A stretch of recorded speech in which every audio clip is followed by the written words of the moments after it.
The music of the Kingdom Hearts series is potentially the only thing the KH fandom can universally agree on. It's really good. No one is saying that these soundtracks are too floaty or paced weirdly. Even if a game is a bit more maligned or controversial, it still introduces some new tracks, and we're all better off for it. There's not much to argue about here, outside of like, who's your second favorite composer after Yoko Shimomura. I'll let you talk about that amongst yourselves.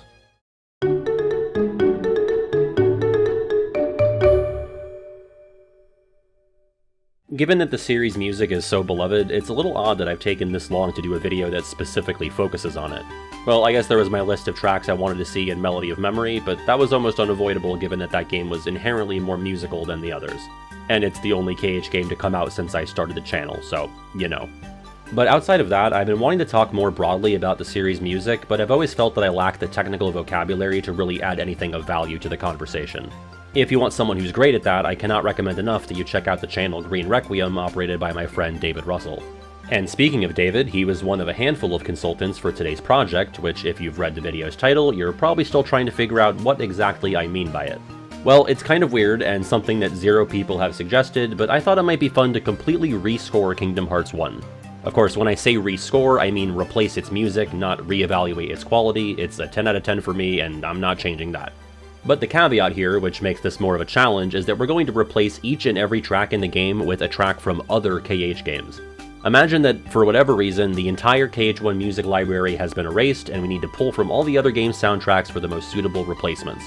And since it would be kind of cheap and easy, I'm not allowing myself to replace anything with post-KH1 tracks that have a bunch of KH1 DNA.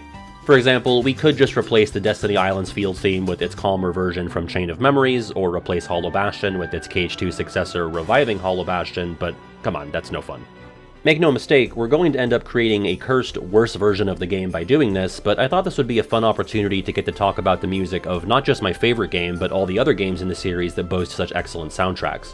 And given that our main goal here is to maintain the atmosphere and feeling of the original tracks as much as possible, we can keep the conversation more vibes-based as opposed to something purely technical. I think this process will also highlight how some tracks are essentially spiritual successors to each other, and how some are borderline irreplaceable and were composed with specific, unique areas in mind. Before we get started, I have something of a supplemental add-on to this video on my second channel. I've created a playlist that contains a full playthrough of KH1 featuring all of the music changes that I decide on in this video.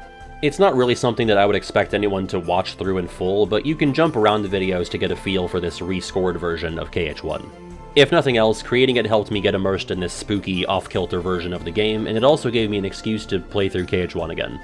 And in no universe could I justify the creation of this supplemental 14-part series without the support of my Patreon community at patreon.com/regularpat. That is, bar none, the best way to support me and the channel, and you also get a bunch of extra bullshit from me. Anyway, I should also note, when I say that we're replacing every track, I mean every track, not just the field and battle themes. We've got a good few cutscene and miscellaneous tracks that we need to find replacements for as well. And our first track in this endeavor falls into that latter category. Potentially the most famous KH track outside of the Utada songs, we've got Dearly Beloved.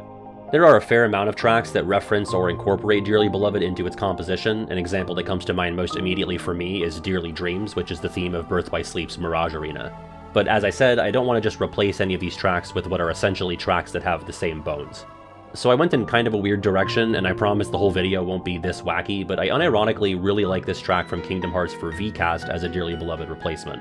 This plays during the obstacle course level at the beginning of the game, and I don't know if it's trying to go for a Dearly Beloved vibe or not, but I think it's a suitable and quirky replacement. Feels a bit more PS1 coded than PS2, but KH1 is at least a fairly early PS2 game.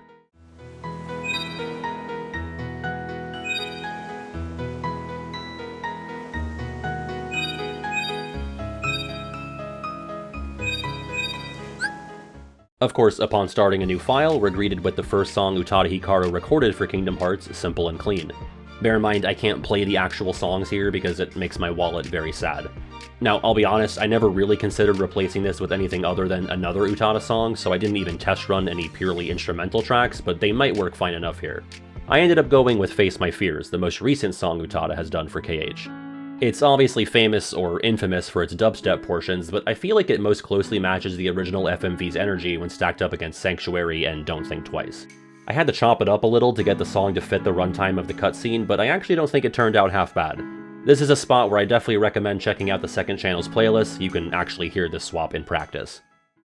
Sora's Dive to the Heart sequence is a weird one because its track, Dive into the Heart Destati, is somewhat unique amongst the rest of the soundtrack. I don't think it's fully correct to call it dynamic in the way that you might refer to more modern video game music that changes and reacts to what you're doing or where you are in a world space, but it certainly evolves a bit throughout the dream, starting kind of slowly, becoming more fast-paced once you reach the Aurora platform, and eventually crescendoing, or loudmouthing, with the Dark Side battle.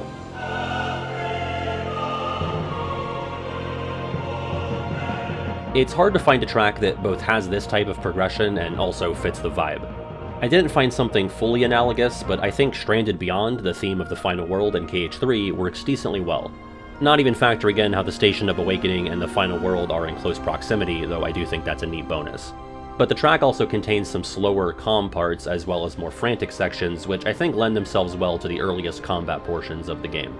Stranded Beyond definitely leans heavier into the dreamy side of things, as opposed to the more foreboding energy that Destati exudes, but I don't think the new vibe here is off, just different.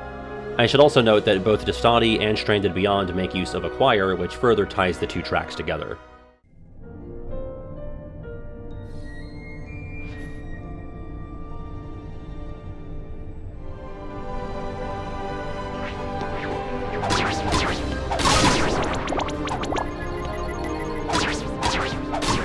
That brings us to Destiny Islands, which shares its field track name with the world name. I never really considered anything besides Daydream Upon Neverland here, which is the Birth by Sleep Neverland field theme. That world isn't explicitly beachy, but there really aren't many beach environments in the series, or at least not many that fully lean into a more tropical vibe for its music. This still gives off a carefree, fun-in-the-sun type of feeling. Maybe a little too grand-sounding in some spots, but I don't mind injecting some grandiosity here to signal the start of the hero's journey. The weakest appearance of this track mirrors the original game, as it continues to play during the low-key sunset conversation between Sora, Riku, and Kairi. I always thought the Destiny Islands field theme was a bit too upbeat and lively for this moment in the actual game, to the point where I uploaded versions of the scene with different tracks in the background, which sort of served as the inspiration for this video. Ironically, due to the rules of this exercise, I'm not allowed to put a different track here, as I want each track to have a one-for-one replacement that slots into every single usage of the original track, regardless of context. Give me a break, Kairi. Sorry, you lazy bum. I knew that I'd find you snoozing down here.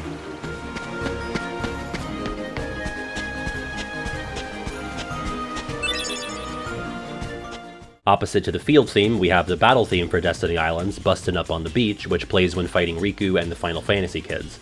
Now, my first association with the song, outside of what we physically see here, is Pokemon Colosseum, but sadly, and I just learned this, Pokemon Colosseum is not a Kingdom Hearts game. So with that out of contention, it may seem tempting to just use the battle theme that pairs up with the replacement field theme we picked, Neverland Scherzo. But I do think that track is a little too magical and elegant sounding for what we're doing here, which is watching children hit each other with sticks. Thankfully, and despite its name, I don't think Bustin' Up on the Beach is as inherently beachy feeling as the field theme, so we have a bit more freedom here. I actually ended up picking Go Go Rumble Racer from Birth by Sleep. Still light and playful, but enough energy and an air of friendly competition. Like, not fighting to the death, but pelting your friend with a blitzball, or zipping past a duckling piloting a little plane. Show me your stuff! Ha! Hey!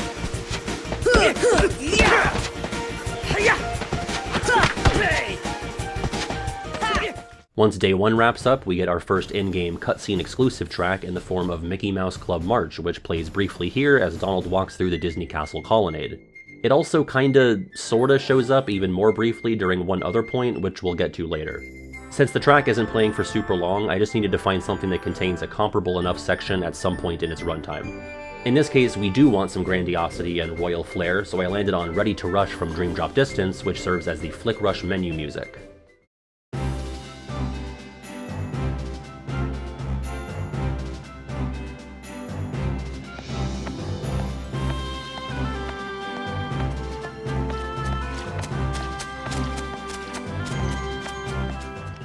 The rest of that scene with Donald reading the letter and waking up Goofy plays out with no music at all, so our next stop is the Secret Place, which features the only use of the track Treasured Memories in KH1.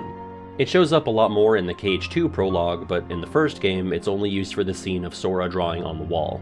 I swapped it out for the track Missing You from KH2, which, if you couldn't tell from the title, tends to play for more outright sad moments, but divorced from that context, it's still suitable enough for this scene. I'd say Treasured Memories also has a melancholic quality to it, and Missing You just leans into that aspect a bit more heavily.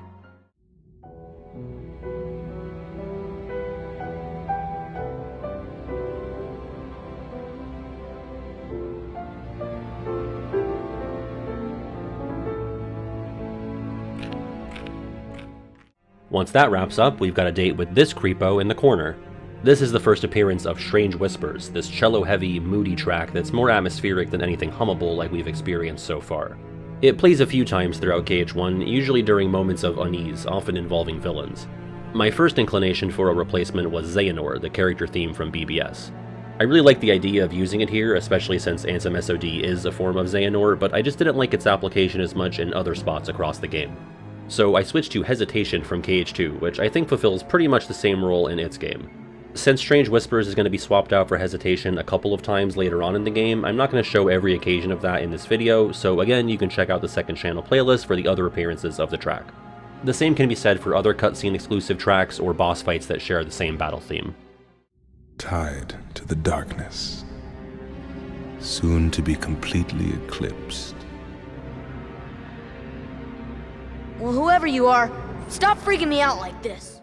Our next new track comes in the form of Kairi's character theme, which has 3 variations in KH1. Ideally, I'd find a unique track for Kairi 1, 2, and 3, but it's hard to find something that also has 3 versions and fits the vibe of each of these scenes. So I just went with the one-track-fits-all approach here and used the Naminé theme. Might be a bit safe and boring to literally use her Nobody's theme, but it's not like it doesn't work here. And it's not as if you can seamlessly swap out Sora's and Roxas's and maintain the same vibes for their scenes.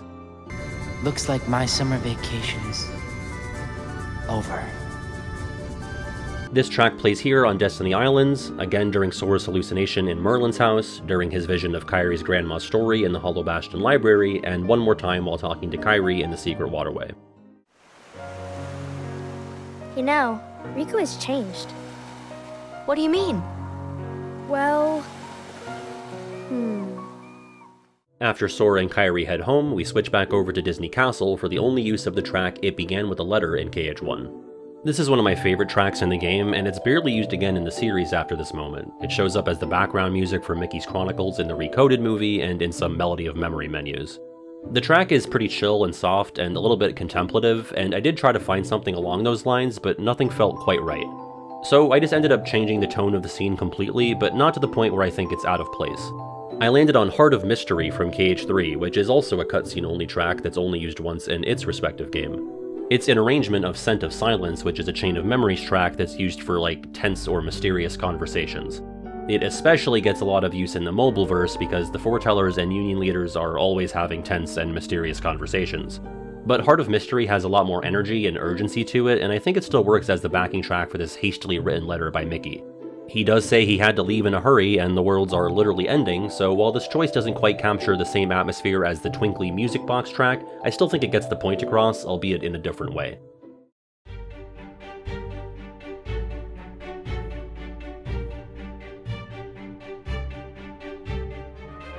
Oh dear, what could this mean?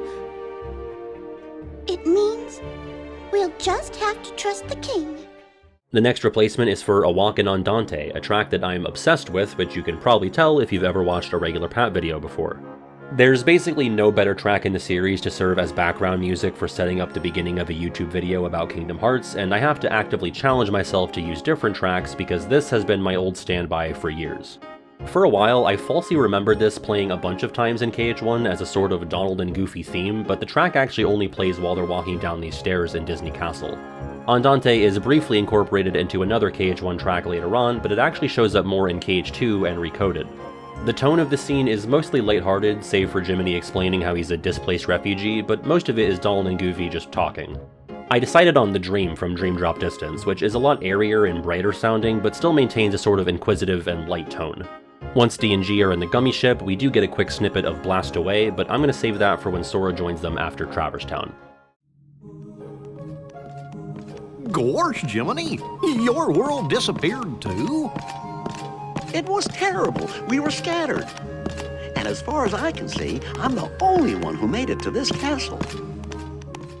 And back with Sora on Destiny Islands, upon investigating the storm, we're greeted with Night of Fate, which serves as the battle theme for the Heartless Invasion, Traverse Town's first visit, and it's also used in the fight against Leon.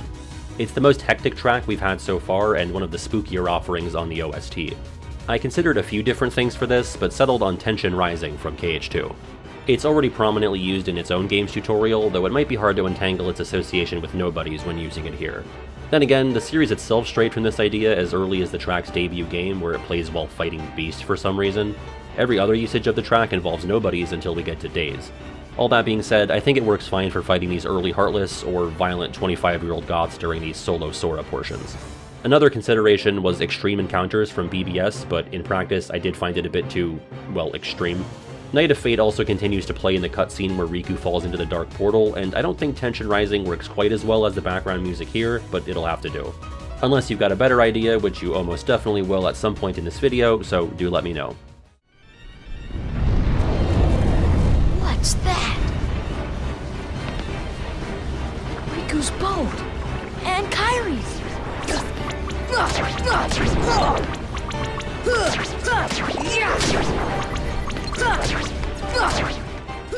After Kairi's heart is whisked into Sora by some mysterious winds, we land on the storm-tossed island for a rematch with Darkseid, where he gets some new boss music. Destiny's Force plays for Darkseid 2 and 3, as well as for the fights against Opposite Armor, Genie Jafar, Parasite Cage 2, Ogie's Manor, the Hollow Bastion Behemoth, and the Phantom. So generally large bosses, usually but not always Heartless. A really natural replacement here is Struggle Away from Chain of Memories, which also plays while fighting Parasite Cage, and most importantly, Darkseid. Given that the calm Darkseid battle also takes place in the same exact environment, this doesn't feel out of place at all, and I think it works pretty well when employed for the other bosses I listed. It's big, dark, imposing. I'd say both tracks check the same boxes.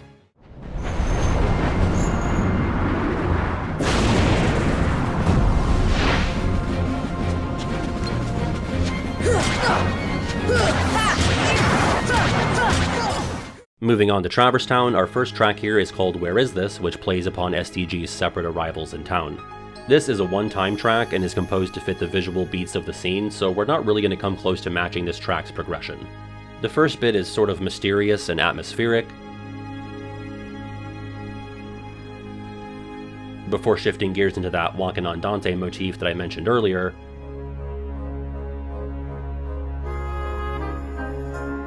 and then returning to a more serious tone for Sora's somewhat rude awakening.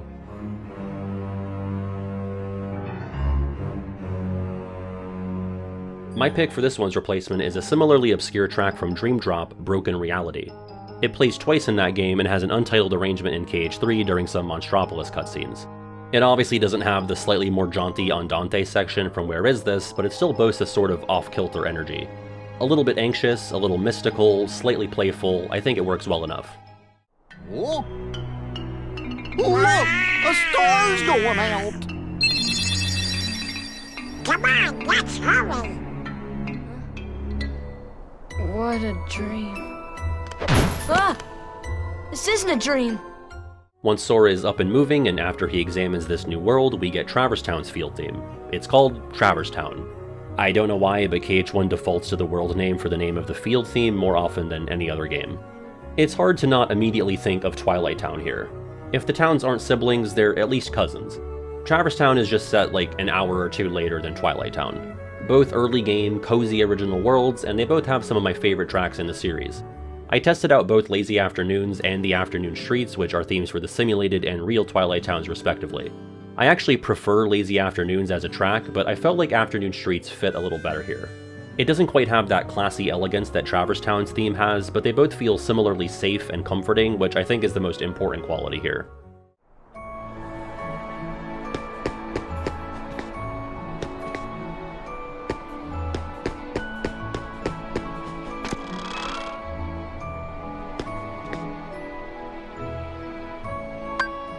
The next track after that is another one-time cutscene-only track, composed specifically for the scene where SDG meet, so again, it's tough to match up with the physical beats in this scene. It feels deeply wrong to see these soldiers spawn in without the little do-do-do from the track here, which is called The Heartless Has Come. The track is a bit foreboding, kind of like the calm before the guard armor storm, so I chose the Nightmare from Dream Drop to replace it. I think my brain sort of drifted to that track subconsciously at first, because it plays when Sora is shown his various trips to Traverse Town by young Xehanort during that first-person sequence. Weird thing about the original track here though, it plays for this cutscene, we go back to Night of Fate for the battle with the soldiers, and then in the cutscene where Guard Armor spawns in, we get the second part of the track, which is basically just a prelude to Shrouding Dark Cloud. This actually happens again one more time in the game, where the Heartless Has Come briefly plays when the Trickmaster shows up in Wonderland, and then the track is never used again in the series.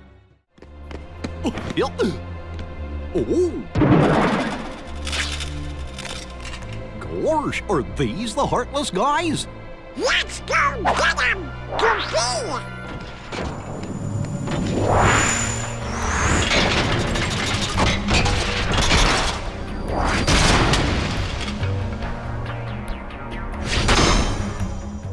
So in our case, the Nightmare does not transition as smoothly into what I picked for the Shrouding Dark Cloud replacement, Vim and Vigor from KH2.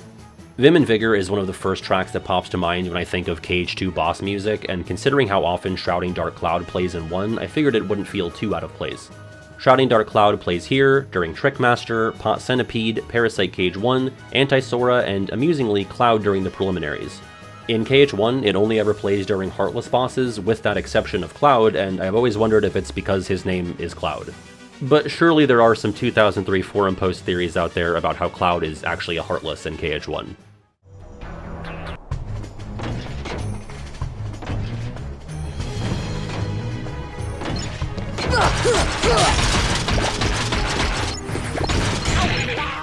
Our next track plays during the first Villain Council meeting, the fittingly titled Villains of a Sort. I most closely associate the track with these scenes in the Castle Chapel, but it also plays when there's just generally villainous stuff happening throughout the game.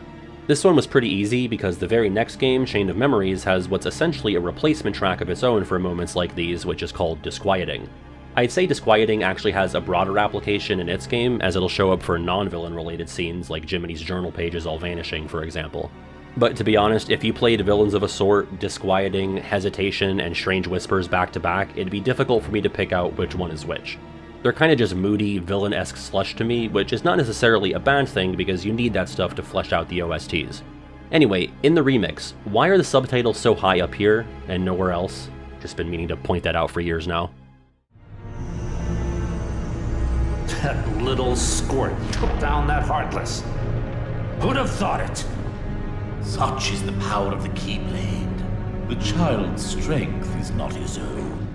Before we leave Traverse Town, we can take a look or listen at another new track as the Magician's Study gets a special field theme for its 2 rooms, which is called Merlin's Magical House. This one I think could go a few different ways, as I think there's a handful of valid replacements. My initial pick was the field theme from Deep Space and BBS called Howly Howly. Sorry if I ruined that, I couldn't even get Google Translate to pronounce it for me.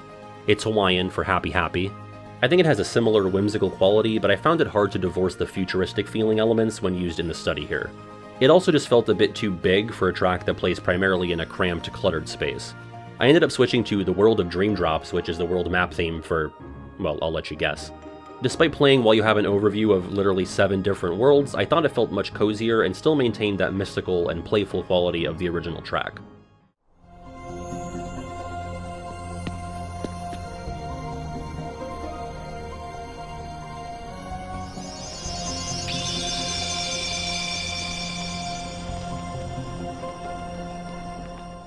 Speaking of world map themes, we have to replace KH1's, which is called Precious Stars in the Sky. This track, Blast Away, and the Gummy Garage's track, Shipmeister's Humoresque, basically go hand in hand in hand. Probably not the best turn of phrase considering there's also a track in this game called Hand in Hand, we'll get to that later. So again, we're not going to have the same level of musical cohesion when we pick our replacements for these Gummy tracks. The world map theme replacement is a safe pick because the Worlds, the map theme from BBS, works pretty well here. KH2's map theme was off the table because it's directly referential to the KH1 track. We just used Dream Drop's map theme for Merlin's house, and I actually wound up using the KH3 map theme for something else later on. I think The Worlds definitely feels a bit more serious than Precious Stars in the Sky, but, you know, there is an ongoing apocalypse, so maybe a touch more seriousness while surveying the galaxy isn't such a bad thing.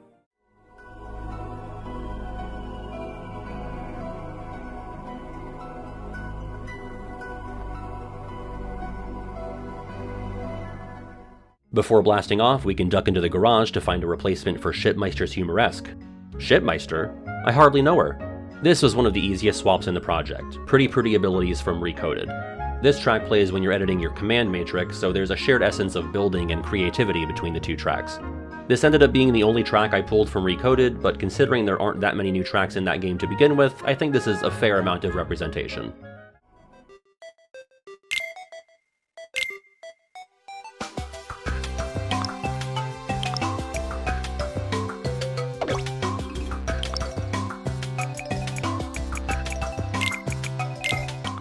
As for actually flying the gummy ship, we have the track Blast Away, which has 3 variations, not unlike the Kairi character theme. I decided to pull 3 separate tracks for these different iterations, which I know is kinda inconsistent with just picking Naminé to replace Kairi, but you hear these gummy tracks so much more often, I thought it'd be a shame to just be stuck with one for the whole playthrough.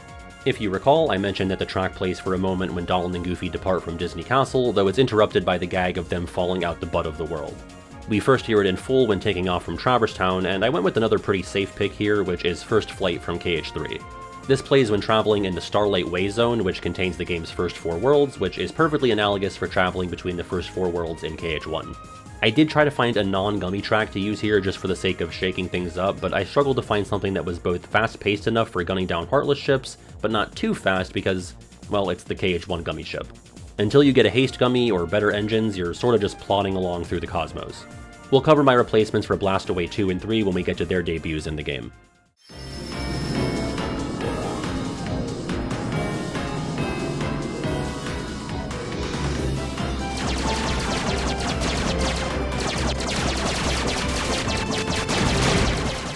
After our flight, we land in the first Disney world, which is Wonderland. The world opens with one of the shortest tracks in the OST, used only for falling down the rabbit hole and never again in this game or any other, called Trixie Clock. Just a cute, playful little track to set up the Wonderland vibes. I swapped it out for Piccolo Resto from Chain of Memories, which is often used in cutscenes where the gang is, like, gently confused.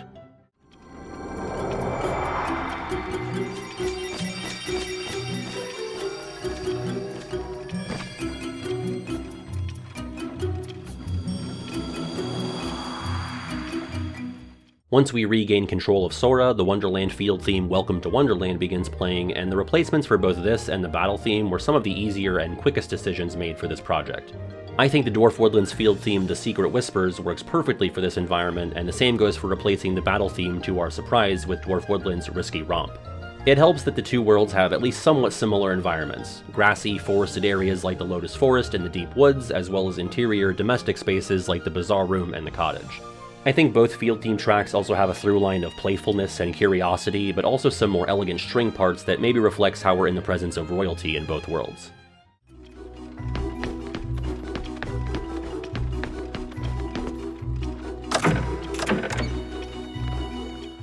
As for the battle themes, I found the percussion to be especially prominent and memorable in both tracks, so it felt natural for them to be swapped here. Come on! Come on! Come on! Briefly stopping down in the Queen's Castle, I mentioned earlier that the Mickey Mouse Club march kinda sorta plays one more time after Donald's scene in the Colonnade, and that's during this scene, but only in the original release of the game. For whatever reason, the PS2 version includes the little drum introduction from the Club March as the card soldiers move out of the way here, but this is missing in the remixes. Whether this is on purpose or by accident, I don't know. But for the sake of completion, I also put Ready to Rush in place of the drums here, which assuredly does not work nearly as well in this spot, but what can you do?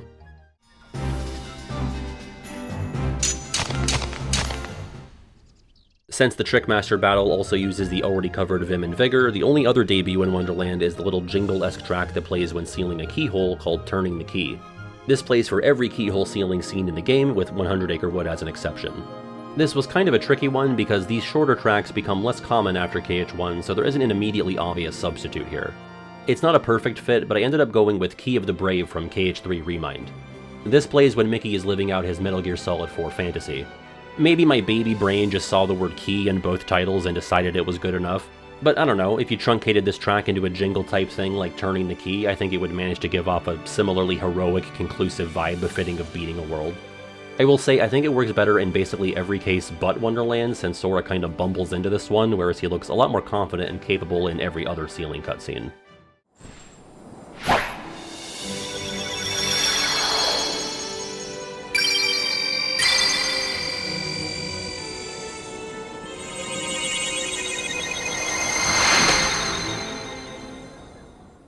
Now, canonically and by battle level, Olympus Coliseum is next, but when I was making that playthrough for the second channel playlist, I didn't feel like taking an extra gummy trip, so in the interest of keeping things consistent, we'll tackle Deep Jungle first.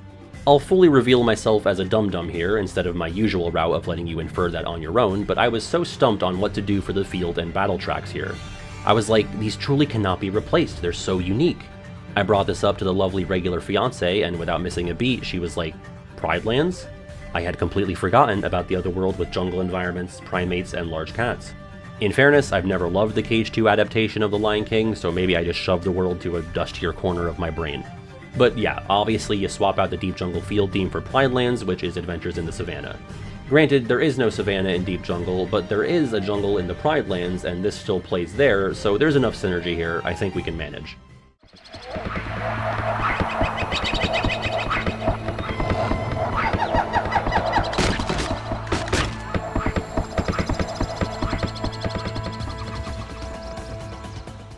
And of course, Deep Jungle's battle theme, Having a Wild Time, gets swapped out for Pride Land's Savannah Pride. I'd be hard-pressed to find better calls for these tracks, but then again, maybe I've completely forgotten about that BBS Jungle Book world that totally existed.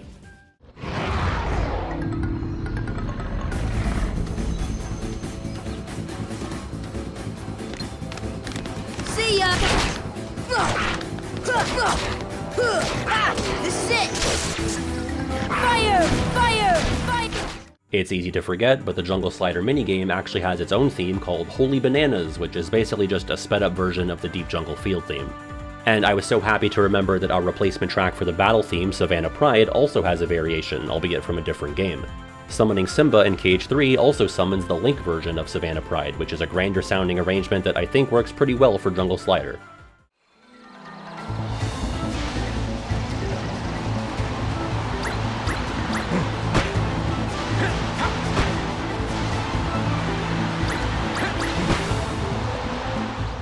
Nothing else new for Deep Jungle until we get to Clayton and the Stealth Sneak, which is the first appearance of Squirming Evil in the game.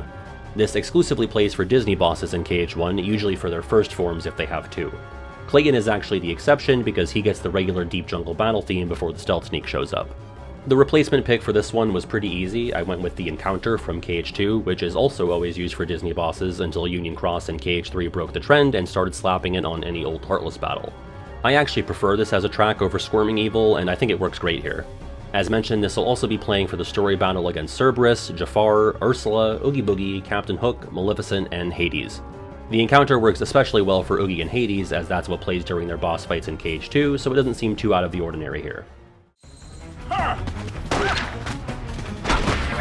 See ya! Fire! Come on!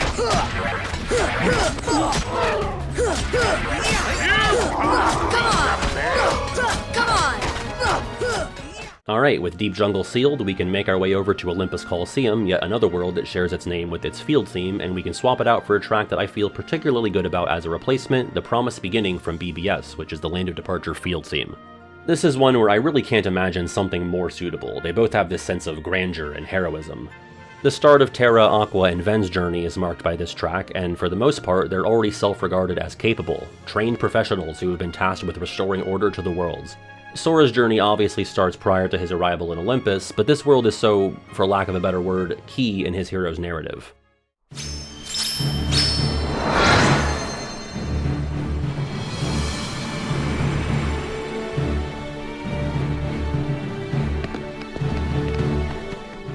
You might say Olympus Coliseum has two battle themes, one for fighting mobs in the Coliseum and one for fighting barrels.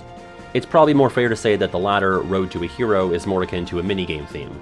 It's like Having a Wild Time and Holy Bananas, where the minigame theme is a sped-up, energized version of the world's field theme. I had a few considerations for the backing track to brutalizing these barrels, including Flantastic Fight from Cage 3, but I did just settle on the Land of Departure's battle theme, Future Masters. I already primarily associate that track with striking non-sentient objects between the light and darkness balls during the Mark of Mastery or the hanging medallion things during Ven's tutorial. So it doesn't take a huge leap to make it work for Phil's training.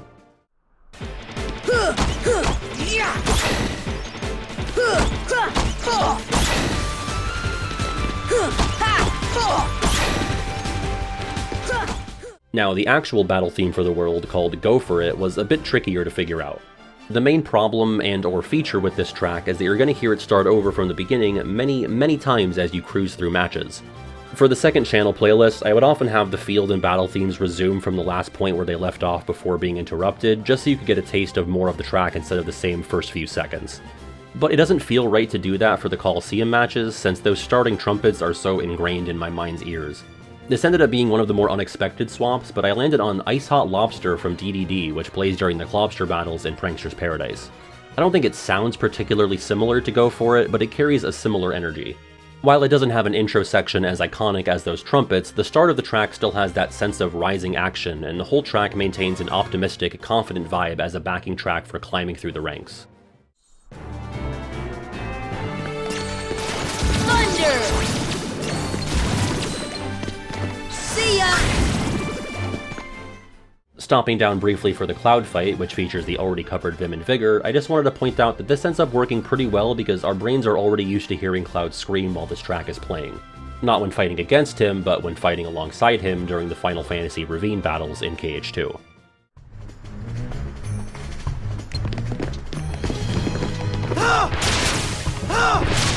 Is that the best you can do? Our last point of business in Olympus, at least for now, is the quick little cutscene track that plays when Cerberus attempts to turn Cloud Strife into a chew toy. The track is called No Time to Think and only plays here and one other time in KH1 when Sora is walking the plank in Neverland. I tend to get this track mixed up with another similarly short, loud, and frantic KH1 debut called An Intense Situation. Thankfully, there's essentially two analogous KH2 tracks for each of these, and so swapping out for No Time to Think is Apprehension. It's not nearly as bombastic as its KH1 counterpart, but it plays in comparably stressful situations in KH2, like the Land of Dragons Avalanche or Belle's kidnapping.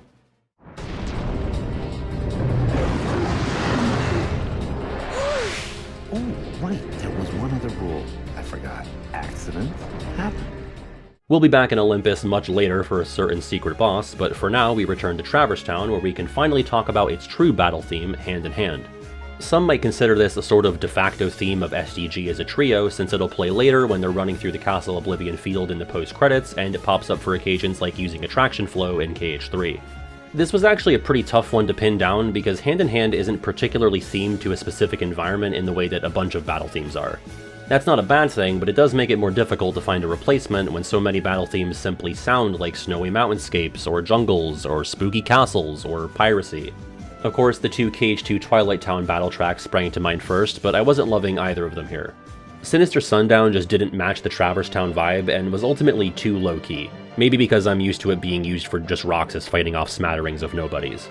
The replacement needs a more triumphant vibe. Working Together is probably the more obvious parallel, as it's essentially the direct successor to Hand in Hand. But while it has more energy, it felt too cheery for this environment, possibly because we're perpetually fighting at nighttime. So I wasn't expecting this, but I wound up using Monster Smash, which is the battle theme of Monstropolis. While I like this track and its corresponding field theme, I never felt like it especially fit with the Monsters Inc. vibe, which I tend to associate with jazz, or I guess Randy Newman. But that's to our benefit here, because I think those tracks end up feeling less tied to a specific environment and are just toneless enough that it doesn't feel super out of place in a world like Traverse Town. It might help that Monster Smash plays in both interior and exterior locations, which are also set at night. It's also got that triumphant energy that I'm looking for, and isn't half bad for the reprise spot in the post-credits, which I'll show you later.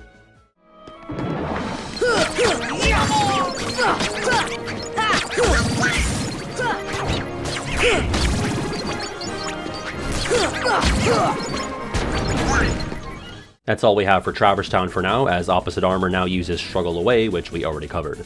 We'll blue skidoo into the 100-acre wood a little later on. For now, we set course for Agrabah, and before we land, our Gummy travel team transitions from Blast Away Gummy Ship 1 to Blast Away Gummy Ship 2. This one isn't exactly mind-blowing. Our first theme swapped out for First Flight from KH3, which plays for the first batch of worlds, and our second theme swaps out for Star Explorer from KH3, which plays for the second batch of worlds. I promise the third theme will be more interesting. For now, this is our new gummy theme from here until we take off from Neverland.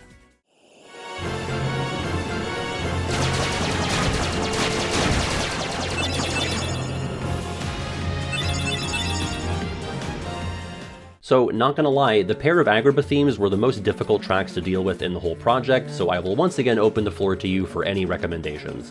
I'm more happy with the field theme here than the battle theme, so we'll start there. The original field theme, A Day in Agrabah, sounds so explicitly deserty, and there are basically no other desert environments throughout the rest of the series. Sandy, yes, but deserty, not really. So I kinda had to throw that approach out when trying to find a replacement. Surprisingly, we're already turning back to Monstropolis and poaching its field theme, Monstropolis now. I know that's sorta weird, but hear me out. Don't you think it's giving Prince Ali a little bit? In order for this to work, I have to force my brain to not focus so much on the deserty aspects of Agrabah and more on the royalty, and specifically a parade led by an elephantified Abu. The percussion and brass communicate a feeling of marching, and there's even this boingy part that conjures up images of Aladdin bouncing off a bazaar stall's tarp ceiling. I don't know, it's the best I could come up with. It doesn't work quite as well with the Cave of Wonders, which I think is a testament to how solid A Day in Agrabah is, as it works great for a bright city, but doesn't feel out of place in a dark, moody cave.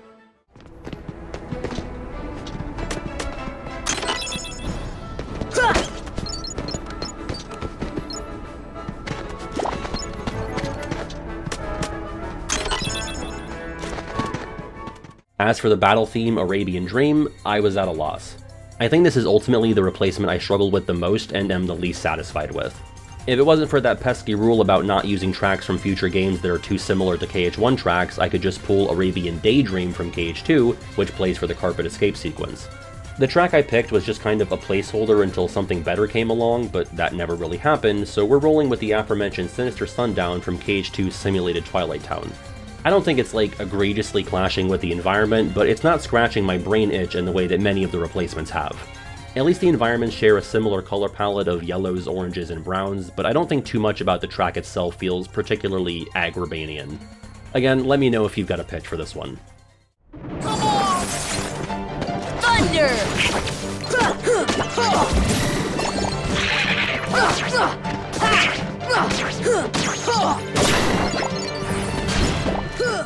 Everything else in Agrabah is old news, which means we get to move on to Monstro.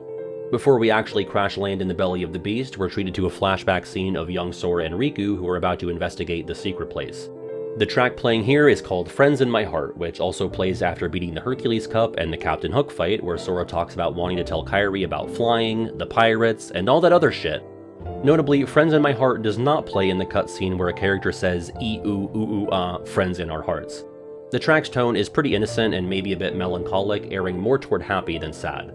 Probably thanks to the dearly beloved reference in the piano parts. Angling for something similar, and there are a good handful of tracks with this sort of vibe, I went with Eternal Moments from Birth by Sleep, which itself is referential to At Dusk I Will Think of You from Days.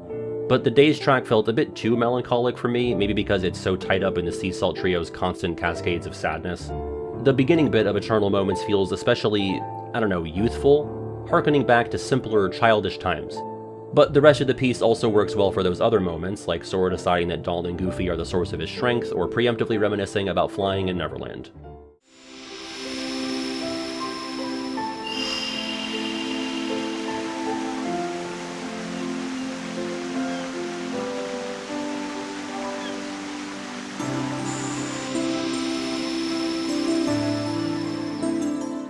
And now I'm faced with the task of replacing my favorite track in the series, A Very Small Wish.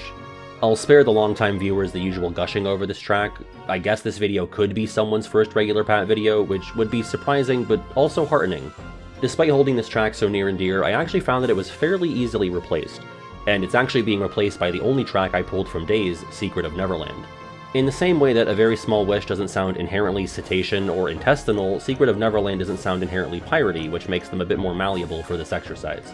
But they also both boast this air of playful mystery, which is the most important thing to maintain for Monstro's field theme. David also told me that the bassoon here is also probably helping convey Monstro vibes, and I am inclined to believe him.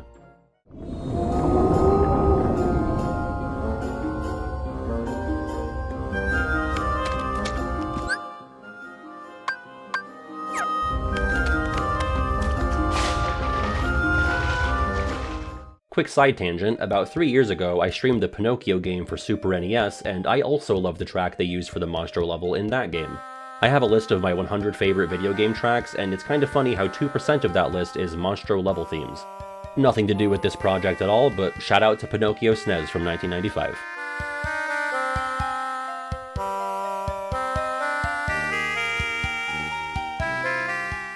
Anyway, as for the battle theme, Monstrous Monstro, this was probably the track that I found the largest number of potential replacements for.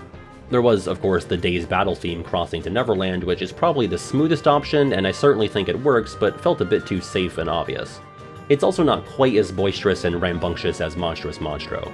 I briefly considered Prankster's Party from Dream Drop, but despite not playing during Riku's trip to Monstro, I felt like that was a bit cheaty since it's already the battle theme for a Pinocchio world. There ended up being 2 real contenders, one of which was Castle Escapade, the Castle of Dreams battle theme from BBS. It's got that same level of rowdiness that I want to match up against Monstrous Monstro, and it isn't like explicitly themed to French royalty that it doesn't work here. On any given day I might just go with that, but it was narrowly beaten by Old Friends Old Rivals, the Timeless River battle track from KH2. I think it comes down to that old-timey filter on top of it. Pinocchio is one of the oldest films in the Disney canon, but it's also almost as if the sound of the track is being muffled because it has to express itself through yards of whale blubber in order to reach our ears. Deep freeze! Deep freeze!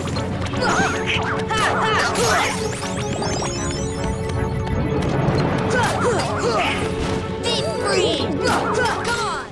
That's all for Monstro, so we move on to Atlantica, where we find that the water is now composed of 100% liquid gummy. One of my optional side quests for this project was to use a gummy track for a world's field or battle theme, and I ended up doing both here for Atlantica. Admittedly, the vibe is shifting pretty considerably for both of them, but especially the field theme. But to be honest, I never felt like Under the Sea fit particularly well for this kind of muted and empty feeling adaptation of Atlantica. It's a great song, but I don't think the world itself is really matching the track's energy. The replacement is going for a more KH2 Atlantica approach. I went with Sky of Wonder, the world map theme from KH3. Definitely closer to Isn't It Lovely, which is the field theme from KH2 Atlantica. Ironically, we're using a track associated with the sky and space in the ocean world, but then again, Gummy Space is also known as the ocean between. Sky of Wonder in this context reminds me of the handful of Little Mermaid shovelware that I've also played on stream, for better or worse. Come on, Sebastian! Ariel, wait! Slow down! Don't leave me behind!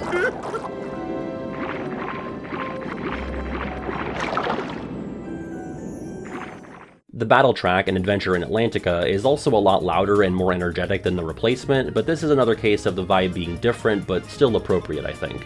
This time I pulled from a KH2 gummy track, and coincidentally, it's a track that plays when en route to Atlantica in that game, Floating in Bliss.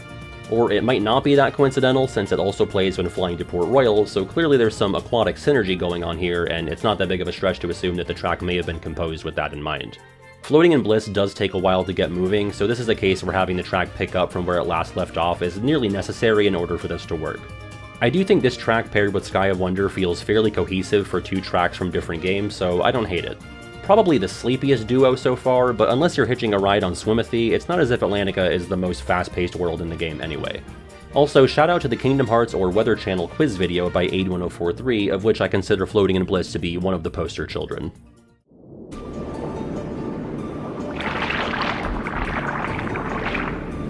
Class is over! Good luck! See ya!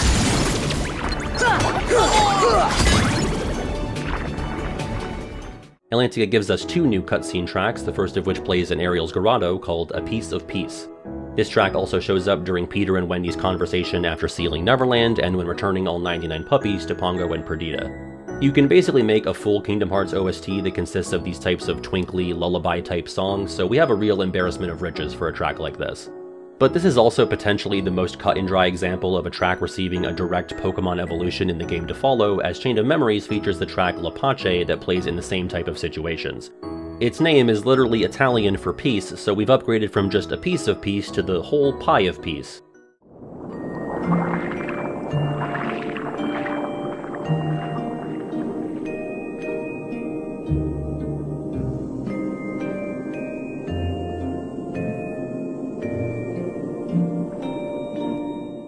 If you recall back in Olympus Coliseum, I talked about those 2 loud and frantic KH1 tracks that played during cutscenes. The shark attack at the sunken ship gives us our second of those, An Intense Situation. Admittedly, the replacement I have here works better for the subsequent uses of the song in Hollow Bastion, when Goofy blocks Riku, and funnily enough, when Sora blocks Riku. I guess the track is better suited for blocking, but the replacement is Courage from KH2. Not that it doesn't take courage to react thusly when a great white shark commits the only Kingdom Hearts jump scare, but I do think the track is more suited for the quicker bursts of action that we see later on.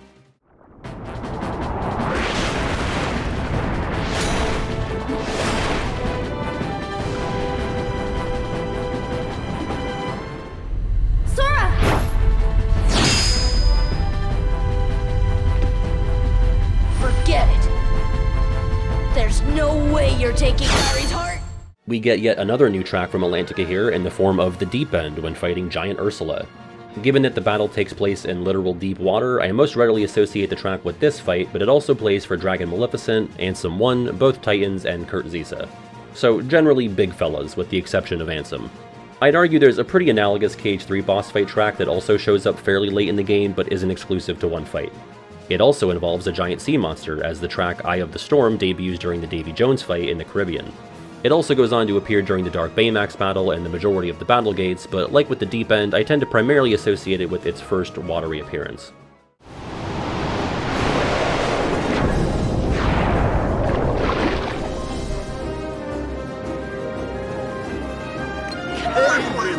Not so fast! Good fire! Just two tracks to cover in Halloween Town, those being the world's field and battle themes. Like Atlantica, Halloween Town goes for an instrumental version of one of its movie songs for its field theme in the form of This Is Halloween.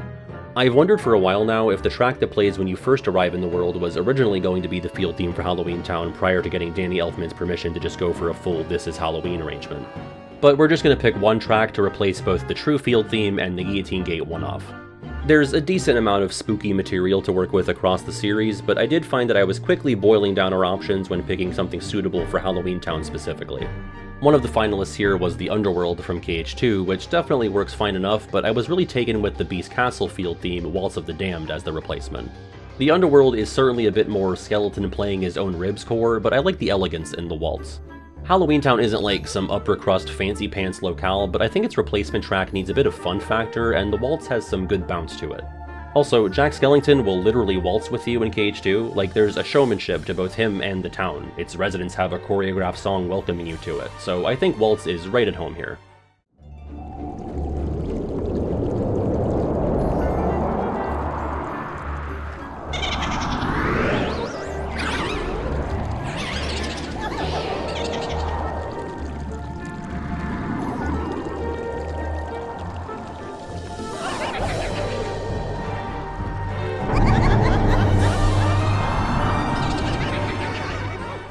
As for the battle track, I did give KH2's Underworld some time to shine, or I guess dim in the darkness given the environment. The Underworld technically has two battle tracks, one for fights in the Underdrome and one for everywhere else in the world. I ended up picking the latter, What Lies Beneath. The Beast Castle battle theme Dance of the Daring was also in contention, but that one felt a little too grand for fighting mummies in a graveyard. I think you could slap What Lies Beneath behind the scene of the brats kidnapping Sandy Claus and it'd blend right in.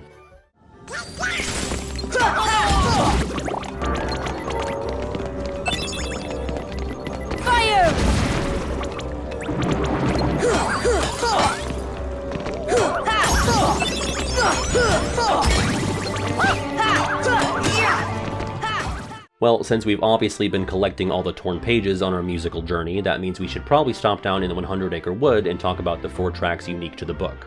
3 worlds in a row now, our field theme, in this case Winnie the Pooh, is an instrumental arrangement of a song pulled right from the source material. Naturally, we want something kind of airy and carefree to take its place. I had a few Dream Drop tracks in mind, like The Dream, which ended up replacing Andante back during the prologue, as well as Dream Eaters, which was maybe a bridge too far in the cutesiness department. Eventually, Happy Hair Day, the field theme from Kingdom of Corona, became the clear favorite. It probably helps that it was composed for a primarily daytime woodsy area with meadows and whatnot. I do ultimately wish it was just a tad lower key for 100 Acre Wood, so I'm also keen to hear any suggestions for this one too.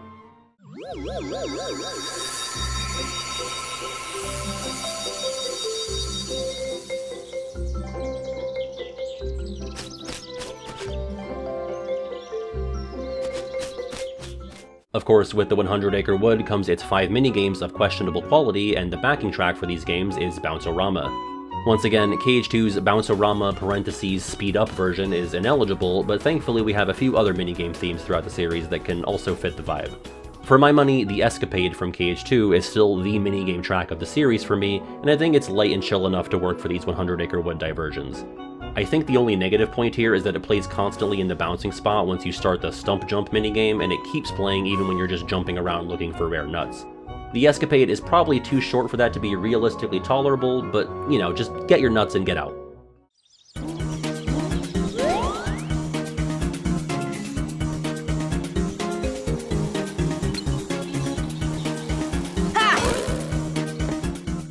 The Wood also provides 2 shorter, limited-time-only tracks, including the theme of Pooh clogging up Rabbit's hole. Nothing about that sentence was incorrect, but surely I could have phrased it differently. The track is called Just an Itty Bitty Too Much, and it's about 40 seconds long and only plays when you're inside Rabbit's house while Pooh is stuck. This is another KH1 one and done, as it never reappears in the series again. We just need a similarly playful and dopey-sounding track, and I actually pulled from another 100 Acre Wood appearance and went with March Along from Recom. That's one of the 2 100 Acre Wood minigame themes in that game, alongside Dash Along, which I also considered, but it's overall a little too frantic for what's going on here. Maybe if Pooh was losing circulation and or oxygen, it might be more appropriate.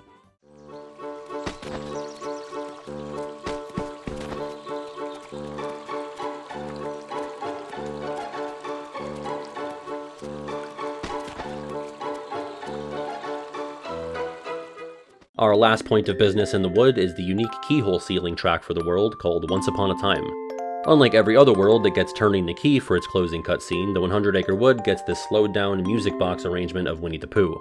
It's only 20 seconds, so there aren't a ton of one-for-one options as far as length goes, but I couldn't help but use the cutscene track Ever After from Dream Drop here. Fittingly, we've swapped out the words from the beginning of a children's book for the words at the end of one. It's just a nice bonus that it also happens to sound sweet and slightly plaintive.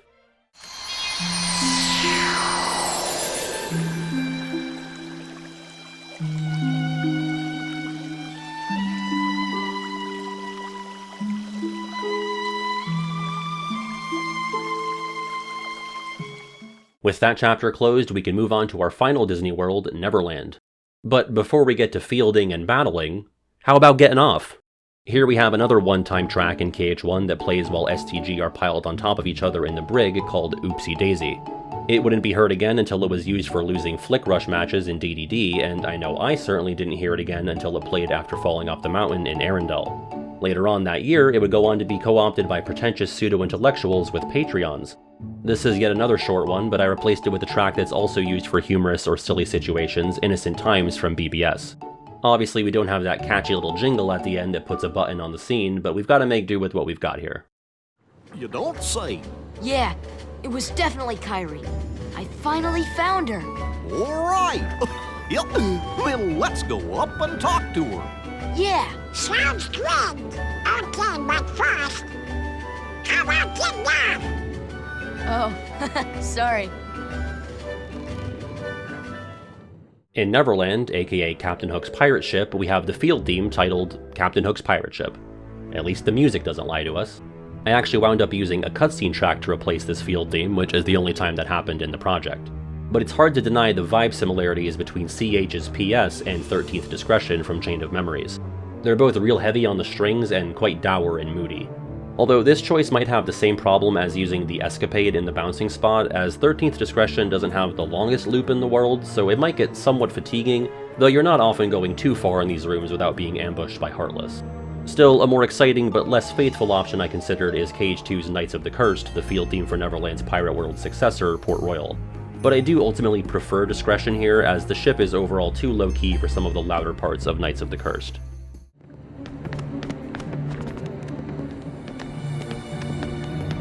So, how come you can fly? Speaking of cursed, I think it'd be extremely cursed to play He's a Pirate for the battle theme here, so that's out. Our target for replacement here is called Pirate's Jig, and Jig does in fact derive from jig, explaining the track's jaunty and danceable nature. I didn't expect to find our substitute in Disney Town of all places, but the battle theme Up Down Adventure doesn't feel too strange here. Despite exclusively playing in a world whose main exports are fruit snacks and cotton candy, it doesn't really carry a super cartoony quality. Slap this in a darker toned world like this pirate ship, and I think the track's more mischievous and dramatic traits are accentuated.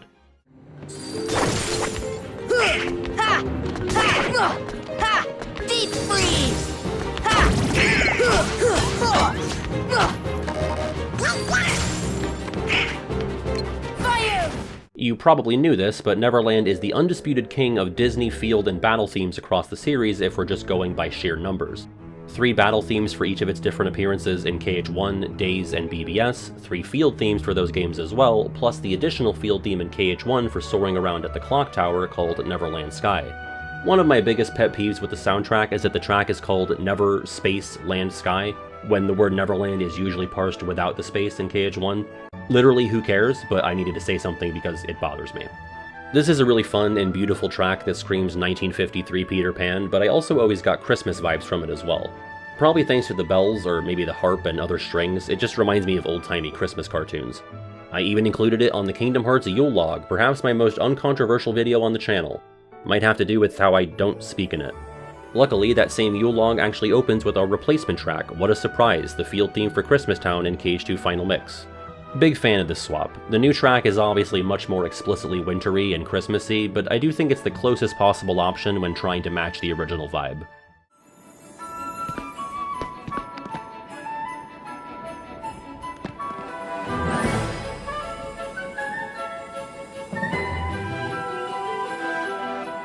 After some Traverse Town errands, we can make our way to Hollow Bastion and get an earful of the last gummy track in the game, the 3rd iteration of Blast Away.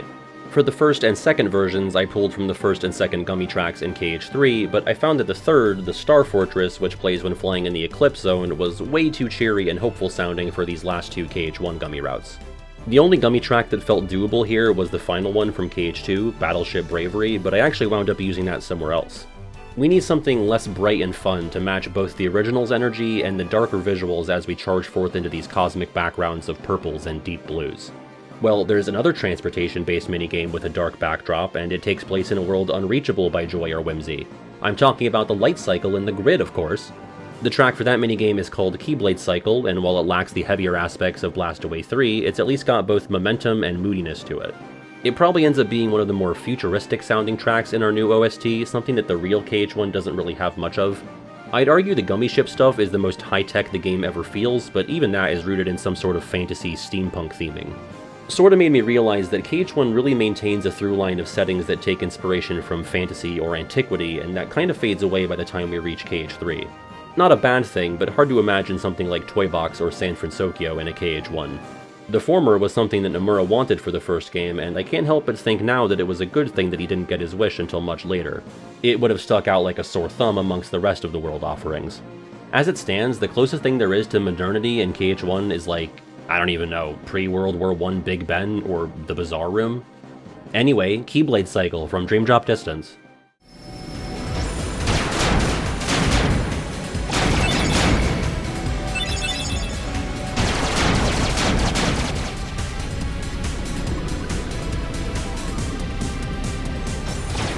Landing in Hollow Bastion, we're tasked with replacing some of my favorite tracks in the game by way of the field and battle themes. Perhaps coincidentally, I found that some of my favorite tracks from Dream Drop do a pretty good job at conveying a similar sense of majesty and gravitas. I absolutely love La Cloche, the field theme for La Cité de Cloche, and I think it manages to fill the massive shoes vacated by the Hollow Bastion field theme.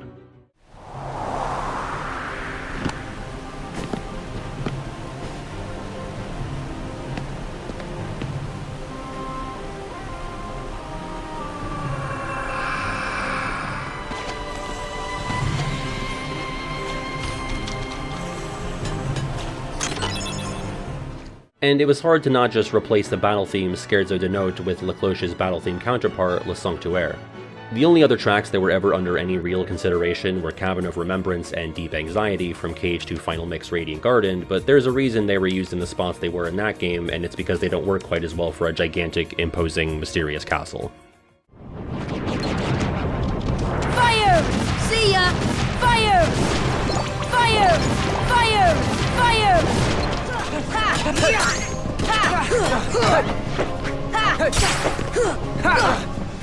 We don't get anything else new from Hollow Bastion until the second Riku battle, which introduces Forze del Male, a track that also plays during the second Ansem fight in End of the World. The title translates to Forces of Evil, so we need something dark, powerful, and frenetic to take its place. After perusing the other late-game boss themes available to us, I found myself taken with The Dread of Night from Dream Drop. Jesus, 4 Dream Drop tracks in a row. I don't want any of you to get the wrong idea here. Not that it matters literally at all for a track that would loop in-game, but Forza del Male and The Dread of Night are even the same exact length on their soundtracks at 3 minutes and 38 seconds. Kinda feel like this one was meant to be. Come. Ha. Ha. Come. Ha. Ha.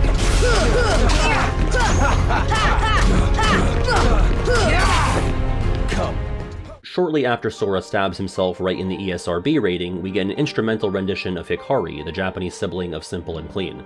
If you recall, I substituted Simple and Clean with Face My Fears, and while Simple and Clean and Hikari have completely different lyrics, I felt like I basically had to use the Face My Fears instrumental in this spot. I say had to, but I still think this packs an emotional punch. Thankfully, it's also the perfect length, as right after Donald is yelling for Sora, the original track ends, which is right about when the instrumental Face My Fears adapts the dubstep portion. Despite not being as wubby and wobbly as the lyrical version, the energy is still not quite what we need in this moment, but we mercifully get a fade to black here.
Our last KH1 micro track plays when Kairi restores Sora to his true form, a 16-second piece called Miracle. And completely unnoticed by me until now, it's actually used again in 0.2 when the Door to Darkness is being closed. Weird how Sora heard a completely different song than Mickey here, but we'll get to that later. The track references Dearly Beloved, but I sadly don't have a track that references Training Level Obstacle Course from VCast, so I apologize for the inconsistency. Instead, I pulled another flowery, light-associated track from Birth by Sleep, The Key of Light. It's like 9 times longer than Miracle, but I'm going to use the power of Adobe Premiere audio transitions to make it work. Kairi, thank you. Sora! Sora! That wraps up Hollow Bastion, but I want to hit up some super bosses before we make our way to End of the World. Most of them use tracks that we've already covered, but we've got 2 with entirely unique tracks to themselves. The first is Sephiroth, who's so powerful he just pulled his theme from a different continuity altogether. One Winged Angel, to be clear, is irreplaceable in any context. Many people are saying it is the Beyoncé of the soundtrack. In no universe would I suggest that these tracks are equivalent in quality or memorability, but I decided on Anger Unchained from KH3. It's already associated with a super boss in Dark Inferno, and I hadn't considered this until now, but the KH Wiki describes it as a theme that plays for bosses that are representative of the darkness in a character's heart. It does make sense, it also plays for Skull and Grim Guardianus, the heartless manifestations of Hans and Gothel's darkness respectively. And sure, Sephiroth doesn't have a heartless himself, but I think it's fair to assume he's got just a little bit of darkness in his heart. In this case, it manifests by way of using flame pillars randomly in the middle of one of my combos. Frankly, the most important thing for me when picking this track was a quick and snappy start, because the track begins when Sephiroth extends his arm. The start of this battle has to punch you in the face, and thankfully Anger Unchained is right off to the races.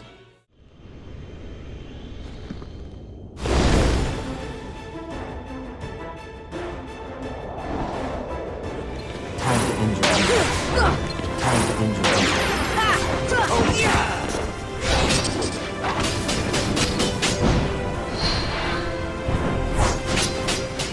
Our other super boss still on the board is the Unknown. Technically you can't fight him until you enter End of the World, but I'm just going to streamline this for our purposes.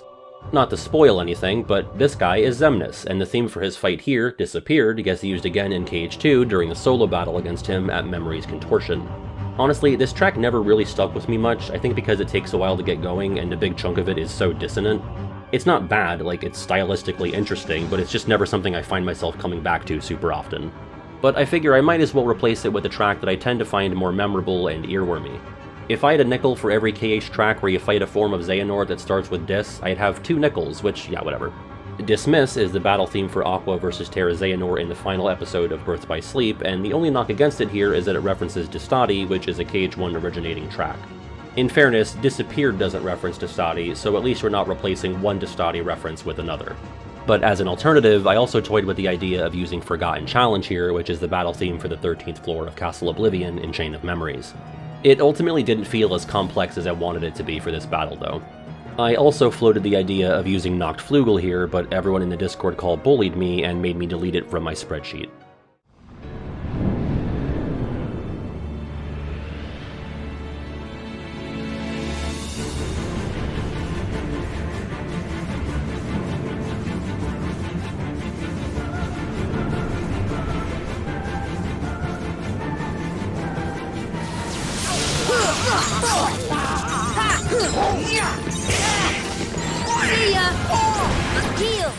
Alright, believe it or not, there are still 9 distinct tracks left to replace, and they all show up for the first time after landing in End of the World. Among those, of course, is the End of the World field theme, End of the World. We're really only going to find something even roughly analogous by looking at the other installment's late-game locations, so I was focusing most of my attention on The World That Never Was, both iterations of the Keyblade Graveyard, the Dark World, and Scala ad Caelum. Pretty quickly, I narrowed down to the Graveyard and Dark World, and eventually decided on using the field theme from Birth by Sleep's Graveyard, Keyblade Graveyard Horizon. The other contender was Night in the Dark Dream from BBS Final Mix, because I like the idea of that track playing in a world that contains remnants of the Princess worlds that Aqua visits in 0.2, but that track is ultimately leaning more in a hauntingly beautiful direction, whereas I'm looking for a more stripped down and desolate vibe.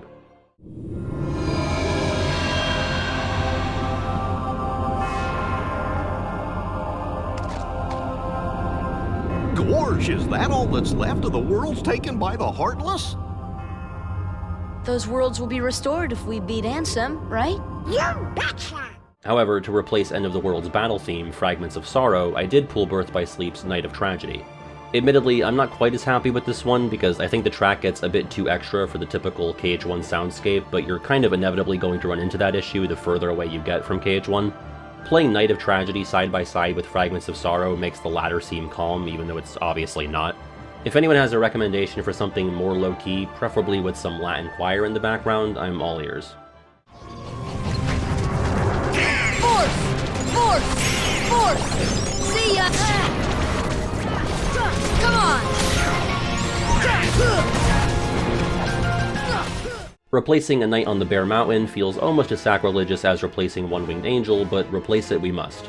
Although, to be fair, in the original Japanese release of KH1, Chernobog was given the usual Disney villain treatment and had his fight set to Squirming Evil, so we at least have some precedence for this. In a perfect world, which I'm sure you've gleaned we do not live in, I wanted to have another track from Fantasia, or rather Symphony of Sorcery, play here. Now, if you've played Dream Drop, you may recall that Sora's Trip is primarily set to the Pastoral Symphony, with Riku set to the Nutcracker Suite. You see the issue here. That only left the Sorcerer's Apprentice, which isn't quite as Sugar Plum and Spring Meadow coded, but it bounces around in tone too much to serve as a consistent boss theme for Chernobog. Spellican can pull it off, Satan has a tougher time. But I really wanted it to work because I tested it with Chernobog's intro cutscene and it actually fits quite well, but then falls off immediately for the fight itself.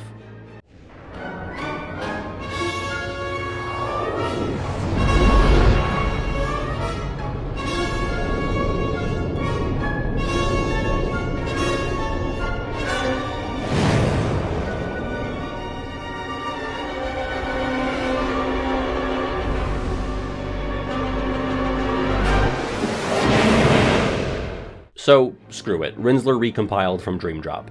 It's the most non-grid sounding track from the grid, and thus my favorite. It also sounds fairly evil and intense, and is also used for a Disney boss, so let's just roll with it.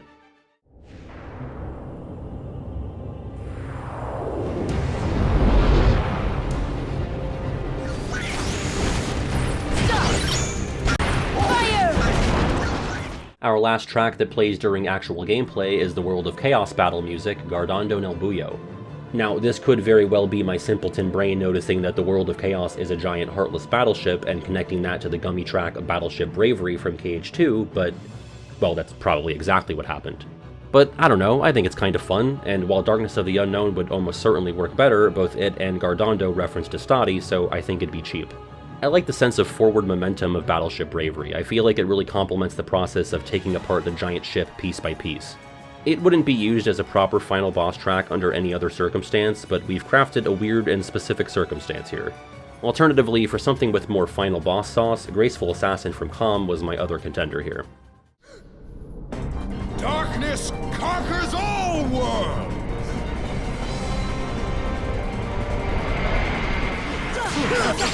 Heal! Turn to darkness! And somehow, even though Ansem is nearly dead, the game is going to introduce 5 more tracks before we're done here. The first is the theme of Ansem going from nearly dead to fully dead, Beyond the Door. This is kind of a tale of 2 tracks, as the first half is very rah-rah pro-Ansem, Darkness conquers all worlds, until Sora Unu reverses him and the track changes sides to this angelic rebuke of all things mean and bad. Like a handful of previous tracks that are cutscene specific, we're not likely to find something that's going to scratch the proper itches at the proper intervals, but I came up with my only pull from the mobile verse, the Foretellers from Back Cover. I mean, Back Cover wasn't from the actual mobile games, but, you know, close enough. Both tracks are heavy on the organ, and while this doesn't crescendo in any meaningful way when Sora drops the Kingdom Hearts' light, it does pick up a bit as Ansem is getting his face blasted off, so it still works, just in a different way. It is futile. The Keyblade alone cannot seal the door to darkness. Kingdom Hearts, fill me with the power of darkness.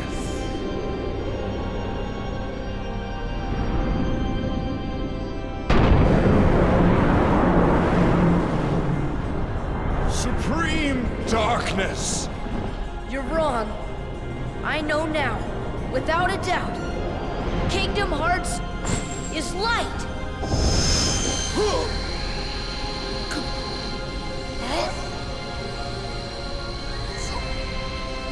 Light! But why? Not long after, we get the track Always on My Mind that plays while the gang closes the door, continuing through the flashbacks to Sora and Riku, as well as Sora running off to Kairi. It's a light, pretty, reflective track, and again, a type that we're in no short supply of. I'd argue the closest thing it has to a direct parallel in another game is Dream Drop's Distant From You, which also only plays once in Sora's endgame, specifically when Sora is greeted by the visions of Naminé and Xion.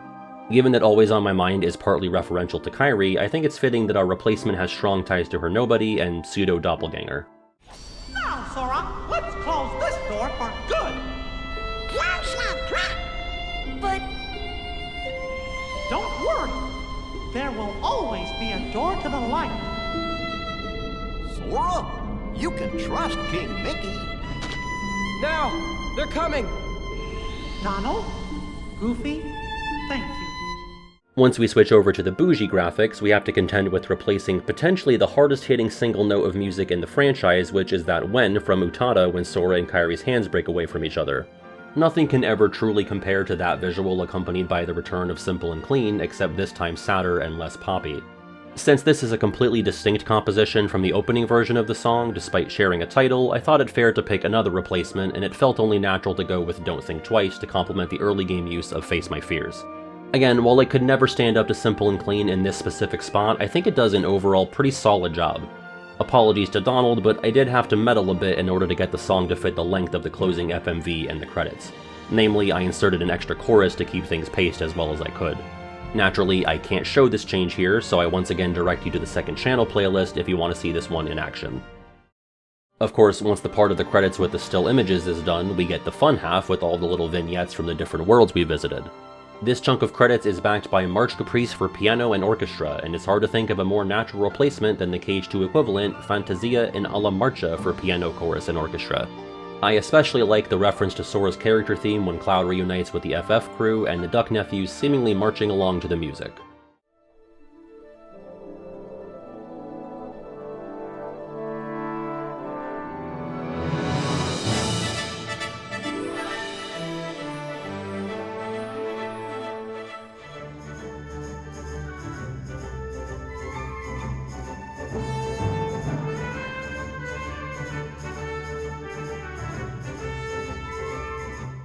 After the credits wrap, we rejoin Sora, Donald, and Goofy, aimlessly walking through the Castle Oblivion field, known at the time to them as just a basic, regular field. Once they start running off after Pluto, we get a reprise of Hand in Hand. While there does not exist a reprise version of Monster Smash, I found that the original still works fairly well here. Sadly, I wasn't able to get a version of the cutscene with the music and sound effects separated thanks to how the scene is rendered. But just imagine Goofy belting out the fattest yahaha hooey you've ever heard. Guys, let's go! And last but not least, because we sealed every keyhole and completed Jiminy's journal on standard, we're treated to the KH1 secret ending, perhaps most famously known for being ranked in the regular Pat video prior to this one. Like the epilogue, I can only mute the scene and overlay the new music, so we miss out on the hacky and slashy sound effects, unfortunately. But to replace Another Side, it only made sense to first turn to the track that plays during the KH2 secret ending, Fate of the Unknown. In order to get it to work properly with the pacing of Deep Dive, I had to cut some of the intro fluff, but it has a similar structure of a quiet, intense beginning that builds up to something more suited for combat. And shockingly, it calms down just enough for when the scene resumes with BHK and Unknown on the dark margin, followed by Sora drifting across the sea.